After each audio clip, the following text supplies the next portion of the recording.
I should not be thinking other things. I was thinking about, you know what? I'm going to spare you guys.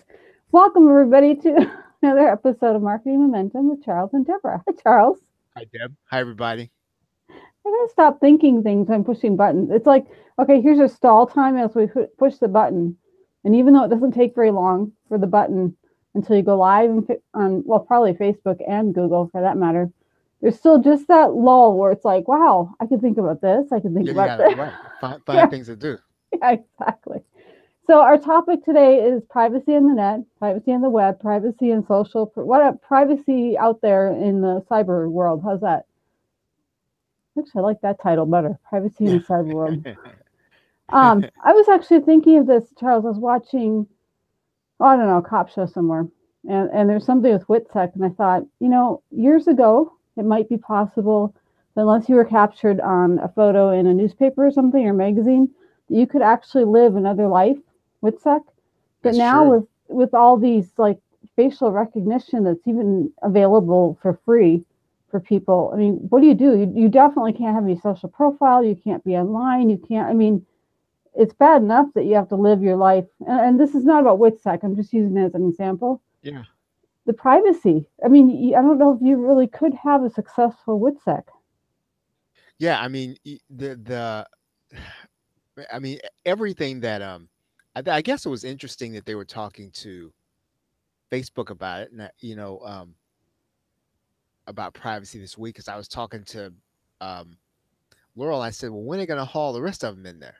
I was thinking that too. It's Right. I mean, okay, now, okay, good.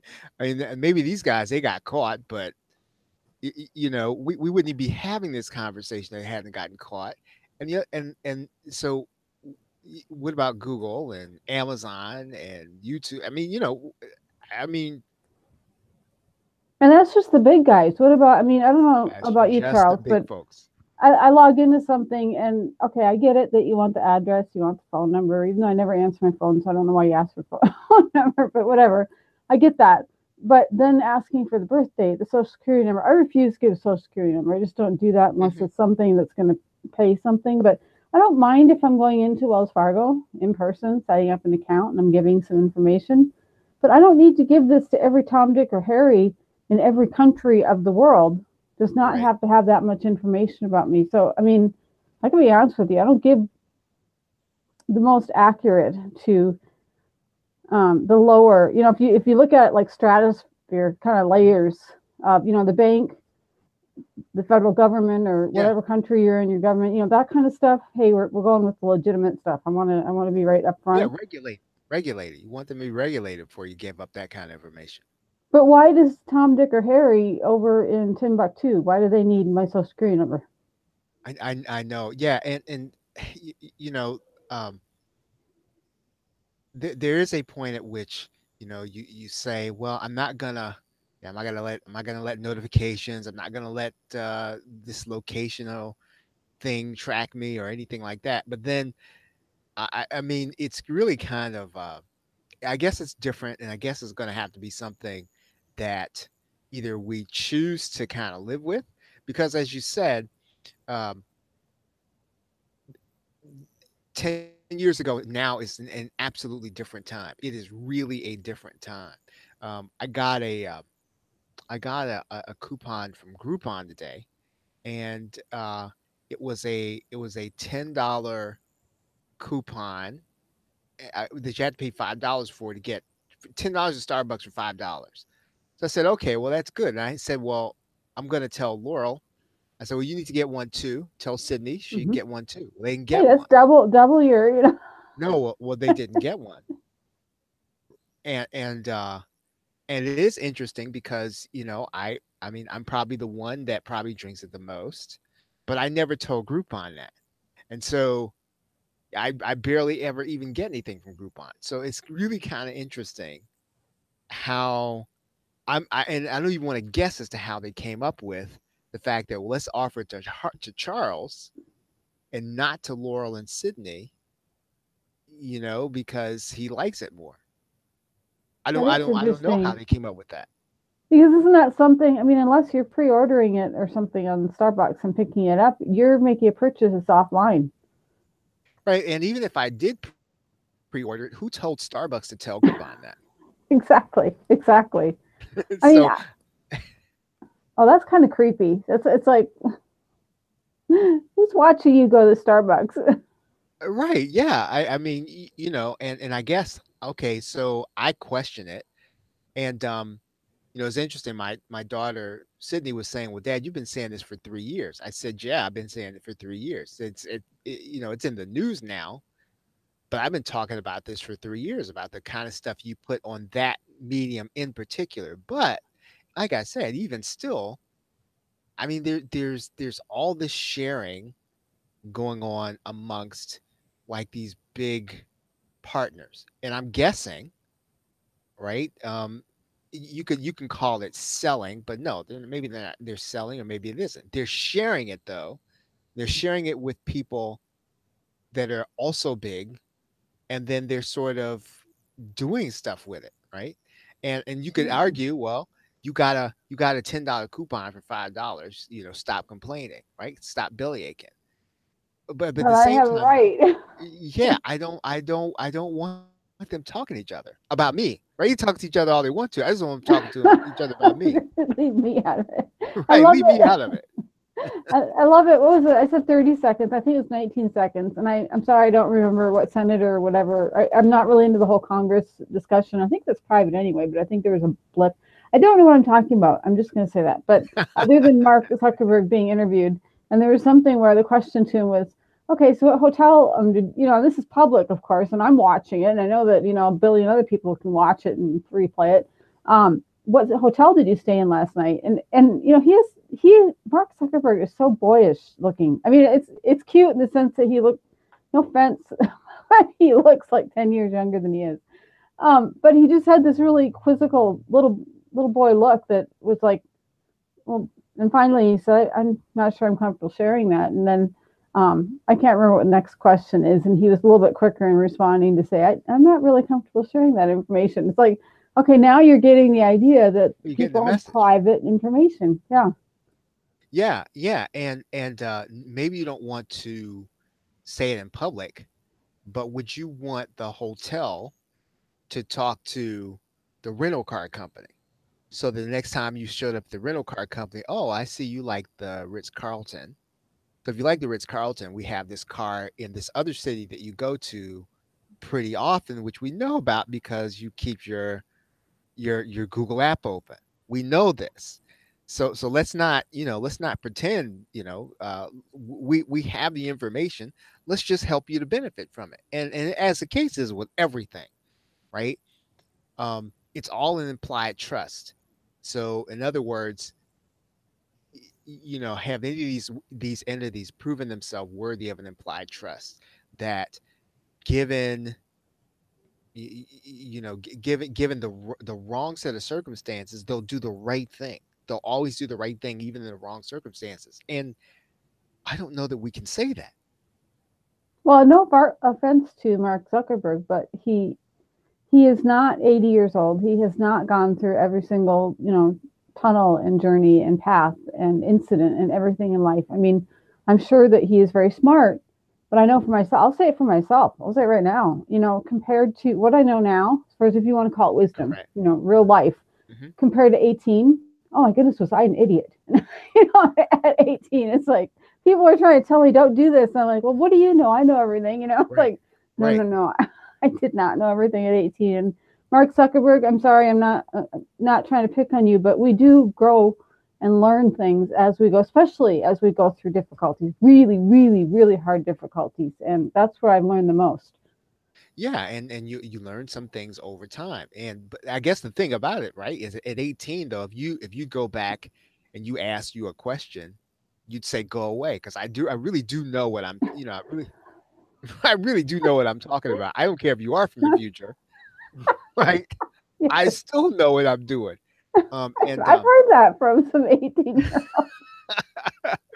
you know, and so uh, it's you don't want to be um and I guess it's the other thing, right, too, is that to question these things, right?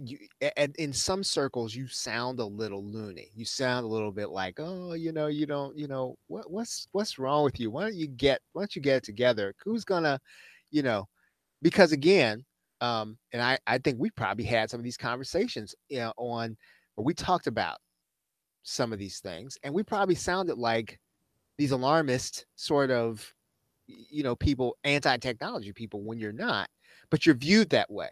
And so Mhm. anytime you say, you always have to disclaim the fact, well, I really am into technology, but here are my concerns.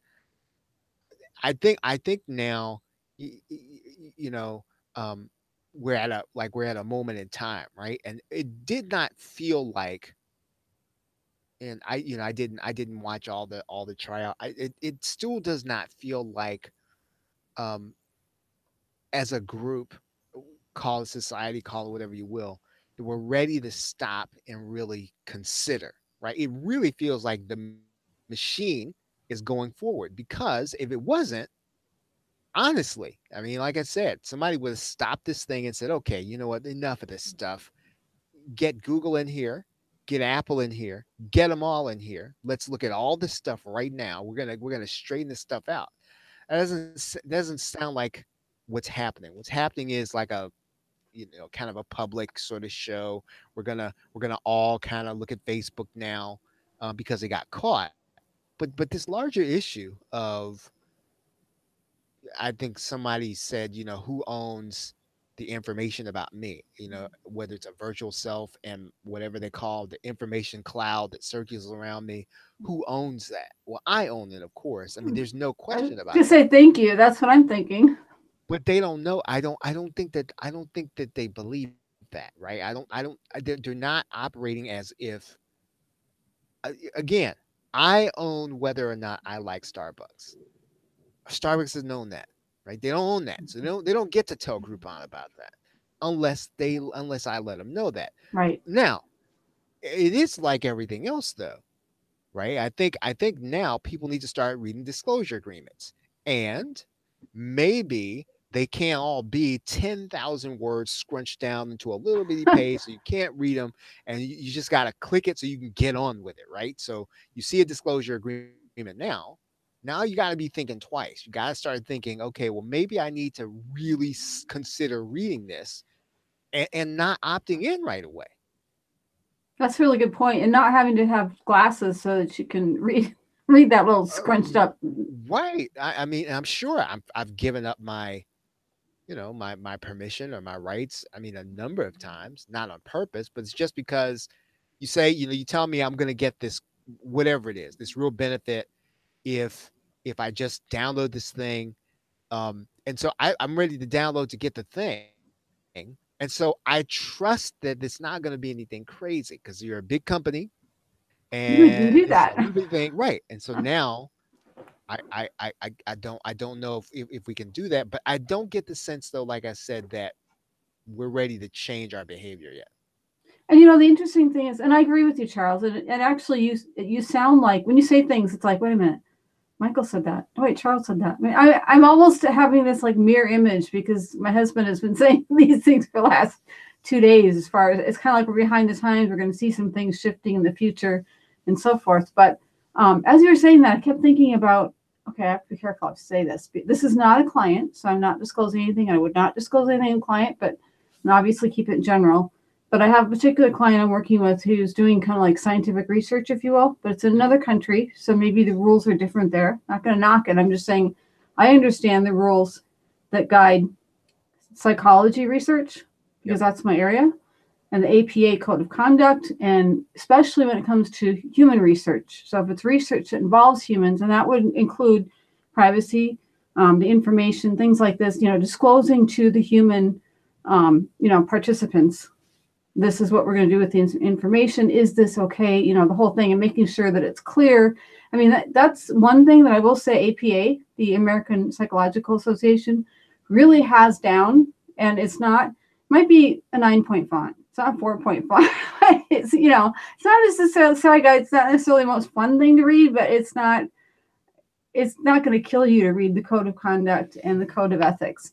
And that was something that was required in our masters. But anyway, So this client wants me to somehow put this into a book. Anyway, make a long story short, I said, for the price that you're looking for, this is like a novel. And what we can do is make a novel, and I can kind of work it in like this is a researcher from another country, and we'll do this, and we'll kind of get your information out there, but it'll be kind of, I don't want to say mushy.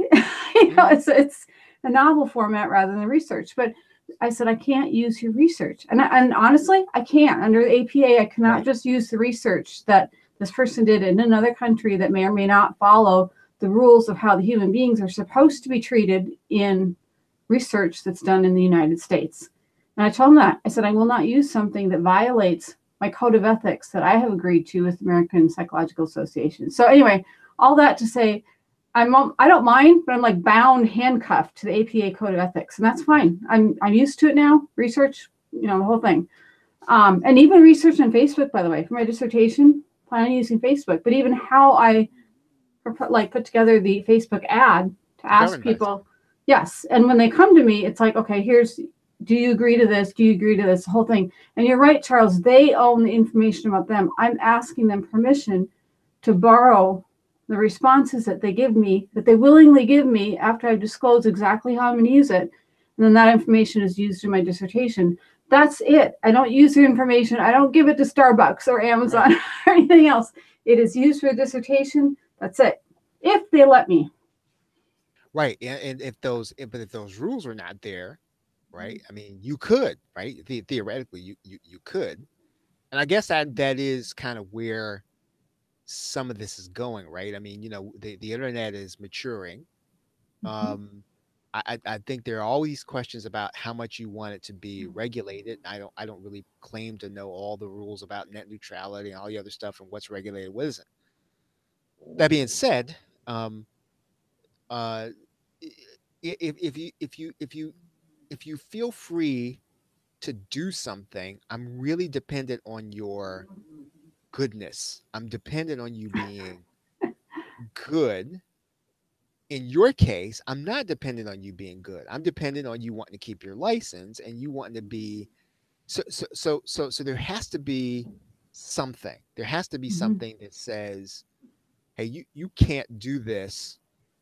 If you do this, you're gonna lose something. You're gonna be penalized some way. It's gonna hurt. And again, I am not I'm so totally um in a lot of ways anti-regulation, right?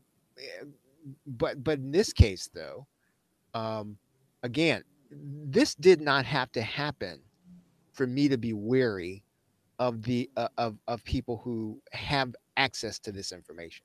So the fact that it got into the papers, I'm just saying I'm glad that they caught up because as you said, I mean, we've been talking about this for a long time. We've been talking about Mhm. this almost for years.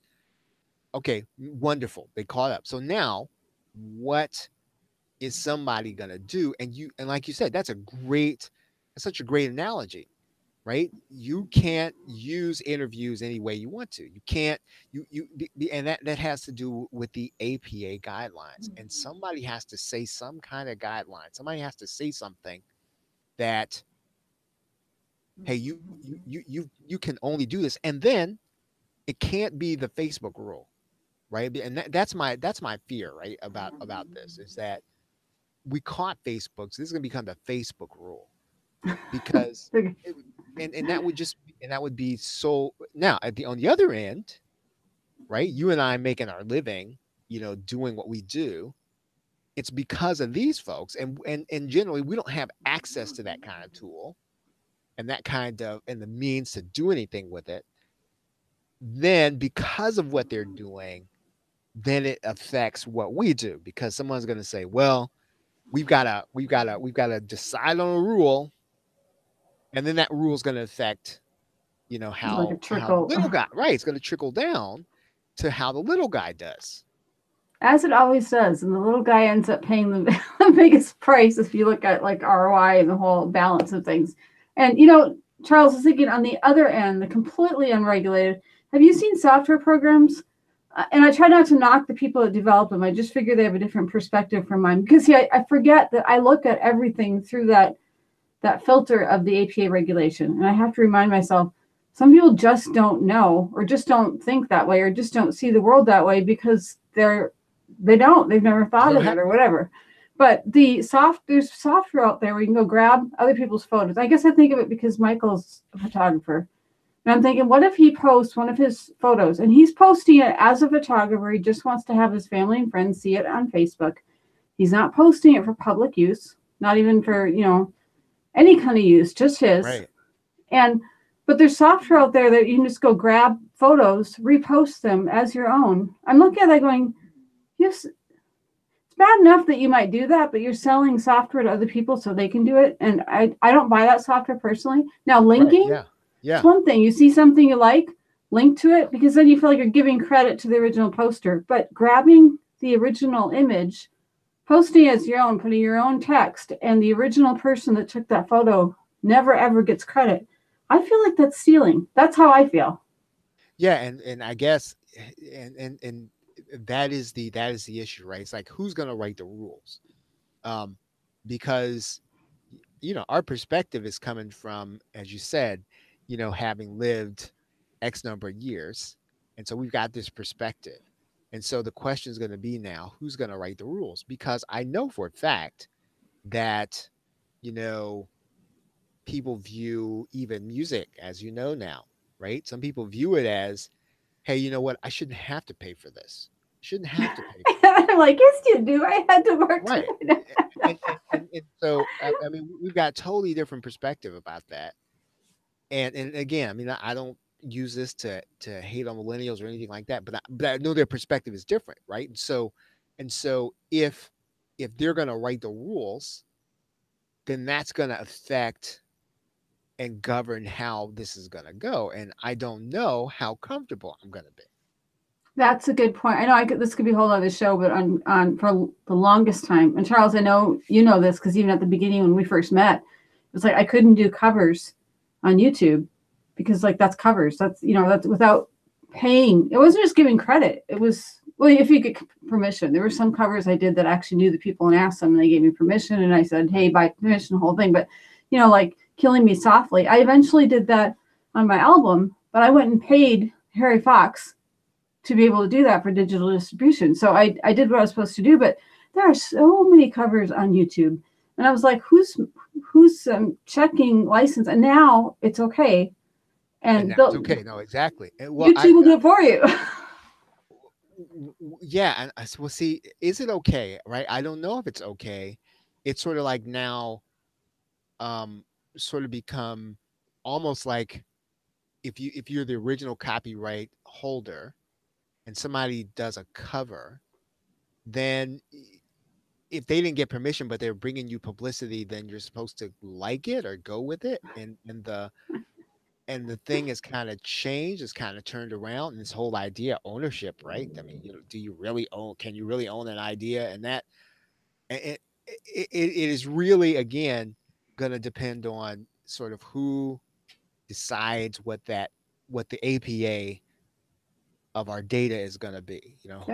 Who's gonna make the decision? Who's going to write those rules? And does it need to be somebody older? Well, I didn't watch it, right? And I read that a lot of these guys don't really even fully understand what the internet's going to be doing, right? They don't even feel the guys who are questioning Mark Zuckerberg. And I probably do need to really actually go out and read it. Um, so do you want them writing the rules? Well, as an entrepreneur, right, who does work online, I don't want them writing the rules because they're They don't not. understand They the don't understand what's happening. They don't understand. They're going to write them wrong. But at the same time, though, I do want somebody who's maybe seen a couple of wars, maybe seen some bad things happen, lived through some bad things as the result of a lack of privacy, lived through some times where they saw the beginning, um, the difficulty, and then the end, and then the resolution, right? And I don't know any. And again, I don't. It's not that I don't trust fully somebody who is younger than me, but I would want to see that they have seen some of those cycles over and over again before they make a decision that's going to have such monumental consequences. it's kind of like thinking this probably doesn't apply at all because it's all about privacy, but I'm still thinking about the Las Vegas shooting. And I mean, even I think about Columbine actually more frequently than I probably should. I think about the LA riots. And the LA riots, I was there, and that definitely changed me. In probably, if there's one event that had the most change on me, it was probably the LA riots. But you think about those things, and you have to learn something coming out the other side. How can we, have our young people go, or older people, I don't care what age, whatever, go to country or rock or any kind of music or entertainment event and not be killed. That's important. Obviously, that's not about privacy, but like you said, as far as having gone through some kind of war, something that says, hey, how can we have changed the outcome of this event? Yeah, Wow. all very important questions. Yes. And on that note, I was going to say, what's like the homework for the week? The homework is think about it. Think, see what you can come up for yourself. Personally, I just figure that the feds are already listening to me. I'm not paranoid, but if I already think that the feds are listening to me, then I don't worry about what's said. They are. Right, It's like then I can just live freely and the feds know everything and we live happily ever after. But I'm not saying you need to live that way, but find you're comfortable where you can be stress free, but yet aware. How's that? Yep, definitely. And I apologize, everyone. My stomach keeps growling. I don't know. I ate more of this, but it keeps growling. So maybe it's time to eat again. I'm sorry if you hear that in the video, but yes, I'm gonna go listen to my stomach because it won't be quiet otherwise. But thanks all, and we'll see you next week at same time. Marketing Momentum, Charles and Deborah. All right.